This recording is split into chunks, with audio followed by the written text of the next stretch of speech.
انہوں نے دونوں ہاتھ جوڑ کر ماتھے سے لگائے مگر انہیں ہٹایا نہیں کیونکہ وہ اپنے آنسو نہیں روک سکے تھے۔ جج صاحب بولے، میرے علم میں آیا ہے کہ سرکاری طور پر آپ کو ڈاکٹر کامران کا وکیل مقرر کیا گیا ہے۔ جی جج صاحب، لیکن آپ نے وکالت نامہ پیش نہیں کیا۔ ڈاکٹر صاحب نے مجھے وکیل بنانے سے انکار کر دیا ہے اور وکالت نامے پر دستخط نہیں کیے۔ جج نے نگاہیں اٹھا کر مجھے دیکھا اور پھر میں نے وکیل کی طرف۔ میرے ہونٹوں پر مسکراہٹ تھی جسے دیکھ کر وکیل نروس ہو گیا۔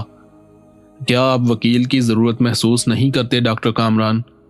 نہیں جناب عالی۔ کیا آپ اپنا جرم قبول کرنے پر تیار ہیں؟ نہیں۔ تم نے سی پی بھلا صاحب کو وکیل بنانے سے کیوں انکار کیا؟ میں نے ضرورت محسوس نہیں کی۔ میں نے پہلی ہی پیشی پر عرض کیا تھا کہ میں نے ڈاکٹر نیمو کو قتل نہیں کیا، لیکن اگر شواہد میرے خلاف ہیں تو مجھے سزا دی جائے۔ مجھے یہ بھی ملزم کی کوئی چال معلوم ہوتی ہے سر۔ تمام ثبوت موجود ہیں، ساری رپورٹیں گواہی دیتی ہیں کہ ملزم نے ہماری مایا ناز ڈاکٹر نیمو کو وحشیانہ طریقے سے قتل کیا۔ یہ بے حد شاطر انسان ہے۔ آج تک اس نے یہ نہیں بتایا کہ اس کے گروہ کے دوسرے لوگ کہاں پوشیدہ ہیں۔ میری درخواست ہے جناب والا کہ اسے بدترین سزا دینے میں دیر نہ کی جائے، ورنہ یہ فرار ہو جائے گا، کیونکہ اس سے پہلے یہ کئی بار پولیس کے چنگل سے شاطرانہ طور پر فرار ہو چکا ہے۔ اس کے گواہ پولیس کمشنر سریش چندر جی ہیں۔ وکیل نے سریش چندر کی طرف اشارہ کیا اور سریش نے گردن خم کر دی۔ اس سے پہلے کہ فاضل جج اس بارے میں کچھ کہتے، کمرہ عدالت میں آگرہ پولیس ڈپارٹمنٹ کا ہیرو ارجن ٹھاکر داخل ہوا۔ چونکہ وہ پولیس کی وردی میں تھا اس لیے اندر داخل ہونے سے نہیں روکا گیا تھا۔ جج نے اسے ناخوشگوار انداز میں دیکھا۔ معذرت چاہتا ہوں جج صاحب، اسی کیس کے سلسلے میں ایک درخواست پیش کرنا چاہتا ہوں۔ اس کیس کے سلسلے میں؟ جج نے پوچھا۔ یس می لارڈ، ارجن ٹھاکر نے کہا اور جج صاحب نے گردن ہلا دی۔ ارجن نے ایک فائل درمیان سے کھول کر پیشکار کی طرف بڑھا دی۔ پیشکار نے اسے ادب سے جج کی خدمت میں پیش کیا۔ پورے کمرہ عدالت میں تجسس کی لہر پھیل گئی اور لوگ سوالیہ نظروں سے جج کی طرف دیکھنے لگے۔ خود جج کے چہرے کا رنگ بدلتا جا رہا تھا۔ درخواست پڑھنے کے بعد وہ کچھ لمحے خاموشی سے سوچتے رہے، پھر انہوں نے ارجن ٹھاکر کی طرف دیکھا اور بولے، ٹھیک ہے آفیسر، اسے مکمل خفیہ رکھا جائے گا۔ پرسوں اس کیس کی دوبارہ سماعت ہوگی۔ شکریہ میلارڈ۔ ارجن ٹھاکر نے سلوٹ کیا اور تیز رفتاری سے باہر نکل گیا۔ شدید سنسنی پھیل گئی، ہر چہرہ متجسس نظر آ رہا تھا، خود میں بھی حیران تھا۔ پولیس نے مجھے تحویل میں لے لیا اور باہر نکال لائے۔ میں بارود کا باکس بنا ہوا تھا، کسی کے سائے سے بھی دور رکھا جا رہا تھا۔ وقت گزر گیا، میری خود سمجھ میں نہیں آ رہا تھا کہ اس درخواست میں کیا ہے۔ مجھے کوئی فکر نہیں تھی، میری زندگی کے اختتام کی خبر مجھے مل گئی تھی۔ بزرگوں نے مجھے الوداع کر دیا تھا۔ وہ اگر چاہتے تو مجھے اپنی پناہ میں لے کر کہیں بھی روپوش کر سکتے تھے جیسا پہلے کرتے تھے۔ اب گنجائش نہیں تھی۔ پیشی کے وقت تک عبادت کرتا رہا اور مغفرت کی دعا مانگتا رہا۔ میری ہر پیشی پر اخباری نمائندوں کا بے پناہ رش ہو جاتا تھا، لیکن انہیں سیکیورٹی کو مد نگاہ رکھ کر قریب نہیں آنے دیا جاتا تھا۔ آج بھی ان کی بھیڑ تھی۔ ارجن ٹھاکر کی درخواست کی خبر چھپی نہیں رہ سکی۔ سٹیج سج گیا۔ جج بلا تاخیر اپنی جگہ پر آ بیٹھے۔ سریش چندر کا موڈ بہت خراب لگ رہا تھا۔ جج نے کارروائی شروع کرنے کا حکم دیا۔ وکیل سرکار نے کھڑے ہو کر کہا، ڈاکٹر کامران کے کیس میں بڑی حیران کن تبدیلیاں ہوئی جن سے کیس کی نوعیت بدل گئی۔ یہ تبدیلی آگرہ پولیس کے ایک نیک نام اور شاندار ریکارڈ کے حامل آفیسر ارجن ٹھاکر کی مداخلت پر ہوئی۔ میں عدالت عالیہ سے درخواست کرتا ہوں کہ ارجن ٹھاکر کو عدالت میں پیش کیا جائے۔ جج کے حکم پر ارجن ٹھاکر کو طلب کیا گیا اور وہ کٹہرے میں آ گیا۔ سرکاری وکیل نے کہا، آفیسر ارجن ٹھاکر، آپ نے دعویٰ کیا ہے کہ ڈاکٹر کامران مسعود روز ازل سے بے گناہ ہیں۔ انہوں نے شروع سے اب تک کوئی جرم نہیں کیا، بلکہ یہ کچھ پراسرار قوتوں کے طلسم میں گرفتار ہو کر اب تک بد نصیبی کا شکار رہے۔ آپ اس دعوے کی تصدیق کیسے کریں گے؟ جناب والا، بھگوان کی دیا سے میں نے اپنے بدن پر پہنی ہوئی وردی کو ہندوستان اور اپنے ماتا پتا کی لاج سمجھا ہے اور ہر وہ کام کیا ہے جو سچ ہو۔ پہلا سچ یہ ہے کہ ڈاکٹر کامران نے میری مردہ بہن کے شریر میں نیا جیون پھونکا۔ ان سے مل کر مجھے اندازہ ہوا کہ یہ ڈاکٹر نیمو کے قاتل نہیں ہو سکتے۔